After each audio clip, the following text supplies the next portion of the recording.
Hello, my dear friends. We are live. Welcome to another episode of my vlog. It's been chilly in Bucharest in the past few days, so this is why I haven't broadcast in a while. But things are becoming very, very interesting. So today we can say with pretty much with a lot of confidence that the war in Ukraine is over, and also that Europe as a continent is over. So after the talk between Trump and Putin yesterday, um, we are probably stepping into the multipolar world order, the one that the globalist forces, especially the ones in the United States, fought hard against. But right now, it's basically impossible to turn back time to the unipolar world, and this is the multipolar moment. Some compared with Yalta, some compared with Malta, some compared with Munich. Um, Basically, there's going to be an understanding between the United States and Russia, and this will leave Europe in complete irrelevance. Not only Ukraine, but the European Union as well, because in the last years, its leadership has been populated with all of these stooges, all of these lapdogs of the Americans, and they are no longer relevant as a party. So they will not be involved in the negotiations. It will just be an agreement concluded between the United States and Russia. What was most interesting about Trump's announcement was that not only will there be peace between Russia and the United States, there will be cooperation. So Trump announced technological cooperation, and the European imbeciles are still having sanctions against Russia. So not only have they seized assets and everything, but they are sabotaging themselves in order not to buy cheap Russian gas anymore. To buy United States made LNG, like that's like 7 times more expensive. So I don't know what to say. It's like, will Europe be able to turn to change course? It's I actually find it quite improbable, because the leadership is made up of such a troop of imbeciles, like a troop of baboons that are completely imbecilic. So the same thing is happening now with the European Union. So it has as foreign minister Kaja Kallas from Estonia. So like the most rabid Russophobe. It's gonna be interesting to watch in the coming years how the United States and Russia do technological cooperation. They announced in terms of artificial intelligence, drones, whatever, whereas Europe will keep on sanctioning itself in order to defeat Russia. This is like, there's not really that much to say. It's like idiocy to the extreme. At some point, things become so obviously idiotic that there's no more analysis to be made. It's just like, okay, we are complete morons, and that's it.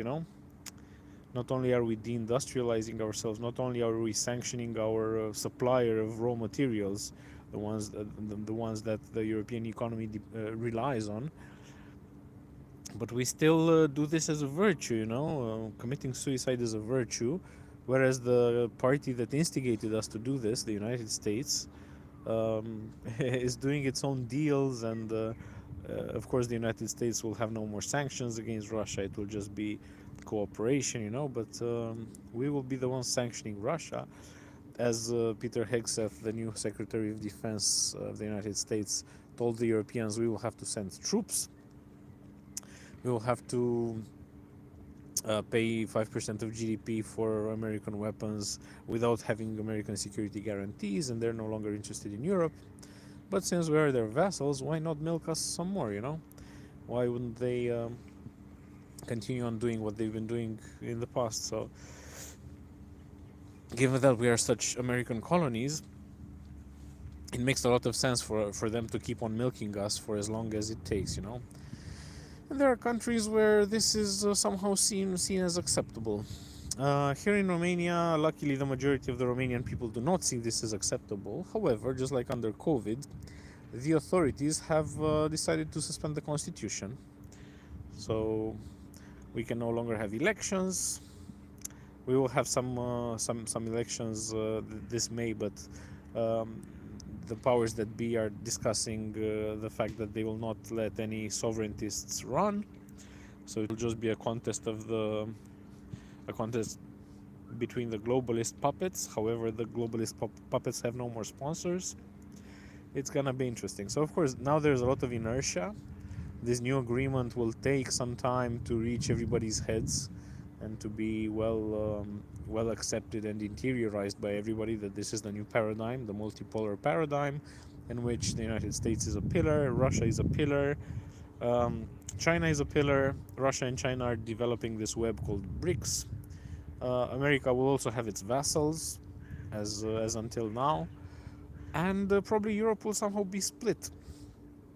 There are countries that structurally rely on Russian gas, such as Hungary, Slovakia, Bulgaria, of course Serbia. So there is quite a strong chance that Romania will be surrounded by countries that depend on a good relationship with Russia, and therefore Romania will have to be flipped one way or another. Of course, just like in other moments in history, the earlier you do it, the better terms you get. So if Romania gets flipped onto Russia's side by hostile neighbors, it's gonna be probably a bit more painful and costly than it would be if we just start collaborating. But so far, the impetus for war, the impetus for going against Russia militarily, is gone. So once America pulls out of Europe, once Europe starts having to fight a war that is against its own interest and that it was instigated to fight by the Americans to begin with, then probably more and more Europeans will wake up to the idea that we need to have a good cooperation with Russia, and we need to see what our role can be in the multipolar world. But of course, because a lot of the elite is made up by morons who cannot think for themselves, the propaganda will still have some inertia. So this virtuous discourse of we have to fight the new incarnation of Adolf Hitler in Russia will still have its supporters. But yeah, by the fact that America is pulling out, there's gonna be no more resources on which to rely for this conflict on Europe's side.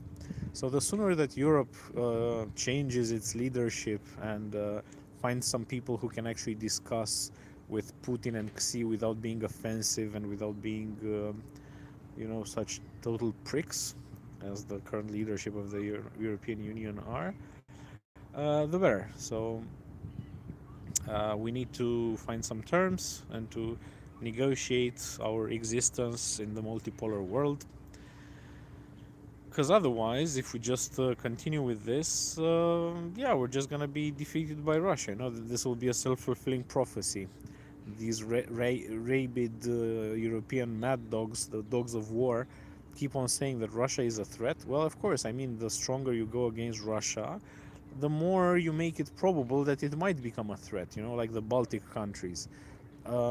I don't think there was any intention of Russia to reconquer the Baltic countries or something like this before 2022. I don't think there was an intention of aggression.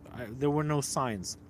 But because the Baltic countries are such rabid dogs, and the leadership of the Baltic countries said such horrendous things, not only did they support sanctions and had a very bellicose attitude, but the leaders of the Baltic countries kept on saying that Russia needs to be conquered, broken up into pieces, and the Russians need to be denationalized by force, by an occupying army, an occupying Western army, so that they forget they are Russians, they forget their history, they forget their language, their religion. This is what statements the heads of the Baltic countries have been making in the past years. So as you can imagine, if I don't know, Russia was maybe hostile towards the Baltic countries but not bellicose, after this show of force by the Baltic Chihuahuas, you can imagine that once America pulls out of Europe, the Baltic countries will be in some deep trouble. So this is why cooperation with Russia is always better than confrontation, because if you cannot defeat it militarily, then what's the point of antagonizing it? This is what many morons in Europe do not understand.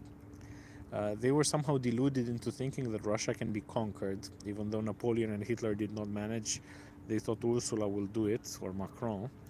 And once this is clearly off the table, uh, because they are such imbeciles, it's hard to convince them that you have to have good relations with the country that maybe you are afraid of. Let's say their fear of Russia is legitimate. Okay, so what does that mean? Does that mean that we have to be on bellicose terms with Russia? Does that make sense? Does it make sense to not collaborate and to just try to engage militarily with them if we are afraid of them? Is that the solution? Some Europeans think so. So some Europeans think that the best strategy going forward is to send troops to Ukraine without American backing. Peter Hegseth was very clear that no Article 5 will cover any European troops in Ukraine, but he still advises us to send some. So, yeah, maybe there are some Europeans that are such morons that they actually want a military confrontation with Russia without any American involvement. Not to mention the fact that the United States have levied tariffs against European imports. So we are under sanctions from the United States, we the Europeans. We have sanctioned Russia. We have sanctioned China. We have basically scolded everybody and insulted everybody and sanctioned everybody. And now we are alone. So yeah, it's gonna be very interesting. I don't know how we're gonna pull this off, and I don't think we will. So I think Europe will just be broken up. I think the European Union is finished. I don't think the European Union has any kind of internal resources to change its leadership and to promote a new generation of leaders that have a multipolar mentality and that can negotiate with the main powers.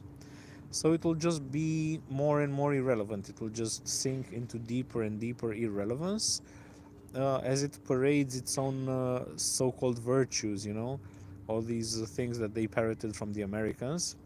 They will continue to parrot them because they don't know any other line. So we'll probably just continue in this direction. And at some point, the eastern countries of the European Union will rebel. Hungary is already under sanctions from Brussels. And probably Slovakia is following suit. So all of these countries that don't want war and that want collaboration with Russia, they will rebel. And yeah, maybe they will leave the European Union, or they will somehow make Brussels irrelevant if Brussels doesn't change course. And I don't think it can. I don't think it can with this leadership. Had the European public voted for the non-systemic parties in last year's elections, maybe we could have stood a chance. But with Ursula von der Leyen and the European Commission that she assembled, not a chance. And they're going to be with us until 2030, I think. So, yeah, the non-systemic parties do not have enough votes in the European Parliament to pass a motion of no confidence, to pass a no confidence vote. So I don't think there's a chance of dismissing the current leaders of the European Commission. And therefore, I don't think we'll have anybody sane anytime soon that will be able to change course. Let's see what happens in the German elections. So in 10 days, Germans will go to the polls, and let's hope that they vote en masse for Alternative für Deutschland, because Alternative für Deutschland will then be able to bypass the cordon sanitaire and to govern with the CDU. So any other coalition will be deemed impossible. And from that point onwards, maybe they will try to mend the relationship with Russia. Maybe they will try to oppose Brussels to oppose this insanity of supporting Ukraine, despite America not supporting it anymore. So they will stage some sort of opposition to this European mainstream, this European deluded mainstream. But in case that doesn't work, I don't know.